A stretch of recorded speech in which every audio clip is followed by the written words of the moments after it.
اور ایسے پھل بھی جو عام انسانوں نے پہلے کبھی نہ دیکھے تھے۔ درخت اس ترتیب سے لگائے گئے کہ ہر طرف سایہ ہو، نہ دھوپ کی تپش ستائے اور نہ گرمی کا احساس ہو۔ باغات کے درمیان نہریں بہتی تھیں جن میں کہیں صاف پانی، کہیں دودھ اور کہیں شہد جیسی میٹھی چیزیں بہنے کا منظر پیش کیا گیا تھا تاکہ دیکھنے والے کو واقعی جنت کا گمان ہو۔ ان نہروں کے کنارے محل تعمیر کیے گئے۔ یہ محل عام اینٹ اور پتھر کے نہیں تھے بلکہ سونے، چاندی اور قیمتی دھاتوں سے آراستہ تھے۔ کمروں کے فرش نرم قالینوں سے ڈھکے ہوئے، دیواروں پر نفیس نقش و نگار بنے تھے اور چھتوں سے جھلملاتے چراغ لٹک رہے تھے۔ کہا جاتا ہے کہ خوشبوؤں کا ایسا انتظام کیا گیا تھا کہ ہر وقت فضا میں مہک پھیلتی رہتی جیسے جنتی خوشبو ہو۔ شداد نے یہ بھی حکم دیا کہ اس جنت میں رہنے والوں کو کوئی تکلیف نہ ہو۔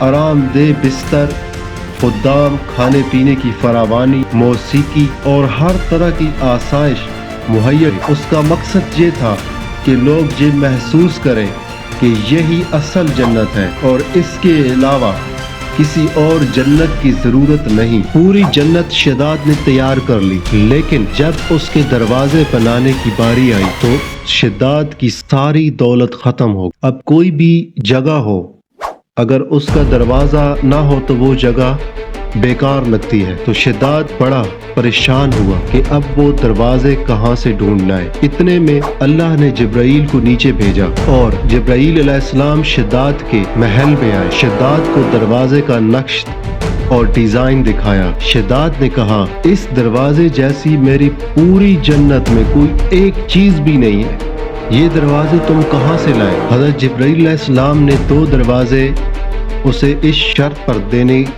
پر راضی ہوئے کہ پوری جنت وہ حضرت جبرائیل علیہ السلام کے نام لے۔ شداد نے کاغذ پر دستخط کیے اور تمام جنت حضرت جبرائیل علیہ السلام کے نام لکھ دی۔ اس کے مشیر نے کہا، اب اسے کاغذ لے لو اور اسے قتل کر، اور اتنے میں حضرت جبرائیل علیہ السلام غائب ہو گئے۔ اس کی جنت تیار ہو۔ روایات کے مطابق جب شداد کی جنت ہر لحاظ سے مکمل ہو گئی، محل تیار، باغات سرسبز، نہریں رواں، دروازے نصب، تو اس نے اعلان کیا کہ اب وہ خود اپنی جنت میں داخل ہو۔ یہ وہ لمحہ تھا جس کا اسے برسوں سے انتظار تھا۔ 100 سال لگے تھے اس کو اپنی جنت بنانے۔ فوجیں صف باندھے کھڑی تھی، درباری، معمار، وزراء اور سردار ہمراہ۔ ہر شخص کی نگاہیں اس جنت پر جمی تھیں جسے زمین کی سب سے بڑی نعمت کہا جا رہا۔ شداد شاہانہ لباس میں ملبوس، غرور سے سر اٹھائے آہستہ اس جنت کے مرکزی دروازے کی طرف بڑھا۔ وہ دروازہ عام دروازہ نہیں تھا، سونے اور چاندی سے بنا، قیمتی پتھروں سے جڑا،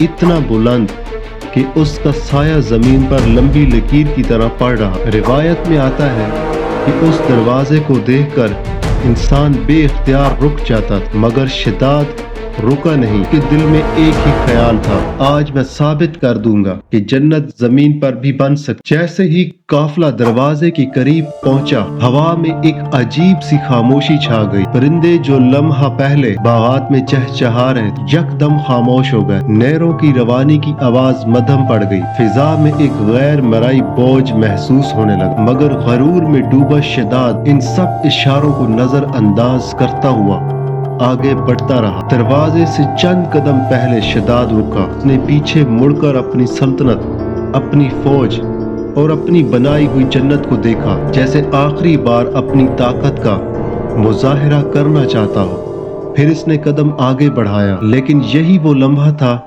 جہاں تقدیر نے فیصلہ سنا دیا۔ روایات کہتی ہیں کہ جیسے ہی شداد نے جنت میں داخل ہونے کا ارادہ کیا، ایک ہی لمحے میں آسمان سے ایسی آواز آئی جو گرج نہیں تھی مگر دل دہلا دینے والی۔ نہ کوئی تلوار چلی، نہ کوئی جنگ ہوئی، نہ کوئی لشکر ٹکرایا، بس ایک حکم ہوا اور سب کچھ ختم ہو گیا۔ شداد دروازے کے باہر ہی ڈھیر ہو گیا، نہ وہ جنت میں داخل ہو سکا، نہ اس کی آنکھوں نے جنت کی اندرونی رونق دیکھی، نہ وہ ایک لمحہ بھی اس آسائش سے لطف اندوز ہو سکا جس کے لیے اس نے زندگیاں، مال اور قومیں قربان کی تھی۔ کہا جاتا ہے کہ اس کے ساتھ کھڑے لوگ بھی اسی لمحے ہلاک ہو گئے اور وہ جنت جو انسان کے غرور کی علامت خاموش کھنڈر بن گئی۔ سونے کے دروازے کھڑے رہ گئے مگر اندر داخل ہونے والا کوئی نہ رہا۔ باغات موجود تھے مگر دیکھنے والی آنکھیں نہیں رہیں۔ نہریں بہتی تھیں